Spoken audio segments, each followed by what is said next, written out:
Уг нь бол батлагдсан өдрөөсөө өршөөлөн үйл дагаж мөрцгөр байлаа. Гэтэл ерөнхийлөгч тухайн хууль батлагдсны дараах хориг тавьчихсан. Хэсэгчлэн тавьсан ерөнхийлөгчийн хоригтой холбогдуулан ардын нам ардчсан нам хоёрын маргаан эхэлсэн.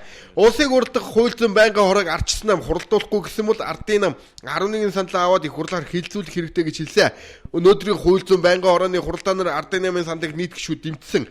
Өршөөлийн тухай хууль өөрөө бөөнг асуудал дагуулсан. Хэрэв энэ хуулийг баталчих юм бол олон улсын гэрээ конвенцээр хүлээсэн үргээ хүртэл умардах хэмжээнд очиод байгааг хуульчид хэлээд байгаа юм а. Үнэхээр энэ хуультай холбоотой маргаан их бий гэдгийг хууль зүйн байнгын хорооны гишүүд санал нэгтэй байлаа.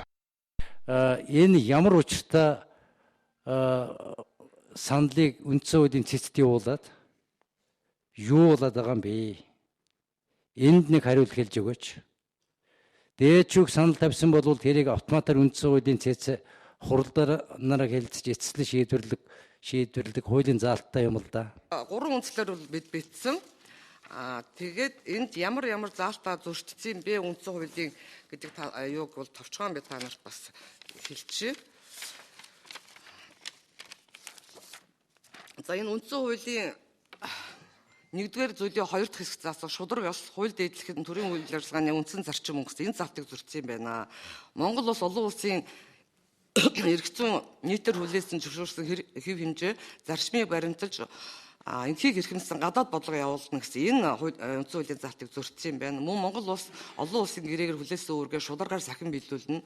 Монгол улсын олон улсын гэрээнд соёрхон баталсан буюу нэгдэн орсон тухай хууль хүчин төгөлдөр болбос дотоодын хууль тогтоомжийн адил нэгэн адил үйлчлэнэ гэсэн энэ залтыг зөрчсөн юм байна.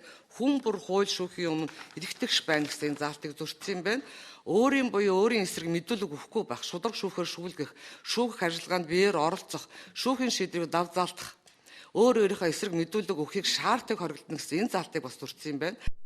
Одоогоос 8 жилийн өмнө ярьж байсан асуудлаасаа өөр зүйл яриад байгаа гишүүдийг гайхаж байгаагаа оюун гэрэл гишүүн энэ үеэр нуусангүй. Өнөөдөр зарчмын зөрүүтэй санд бус өөрсдөө зөрөлдөд байгааг юу гэж ойлгохоо мэдэхгүй байгаагаа тэрээр учирлсан. Оюунбаатар гишүүний хувьд ч өршөөлийн тухай хуулийг хэрэгжүүлэх нь зөв. Өнөөдөр шорондсон улс болгосон явдлаа төр эргэж харах хэрэгтэй гэж хэлсэн. Гэхдээ авилга албан тушаалын эрхтэй холбоотой асуудлаар зарчмын зөрүүтэй саналыг их хурл хураах хэрэгтэй гэж ярьсан юм а. Тэгэхээр зэрэг бид нар өнөөдөр одоо яах юм? Энэ хууль зүйн байнгын ороогоор энэ асуудлыг яагаад хилцүүлээд байгаа юм би? Одоо би бол ойлгохдоо ингэж ойлгоод байна л да. Нэгэнт лүндэ жанцсан гишүүнтэйгээ маргалдаад байгаа учраас 2007 оны лүндэг дагах уу 2015 оны лүндэг дагах уу гэдэг дээр бид нар санал хураах гэдэг юм уу. Хэрвээ тэгнэ гэх юм бол бид нар логикийн хувьд бол бид нар тэгэх юм бол одоо ердийн гормоор яваа гэдээ одоо тэгэхээр өнөөдрийн байдлаар та ч гэсэн сонирхлын зөрчилтэй л байна. Та яагаад гэвэл 2007 онд олонх байсан байгаа байхгүй.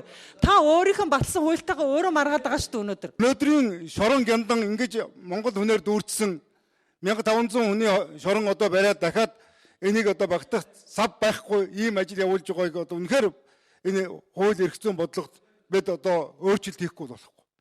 Том өөрчлөлт хийхгүй болохгүй.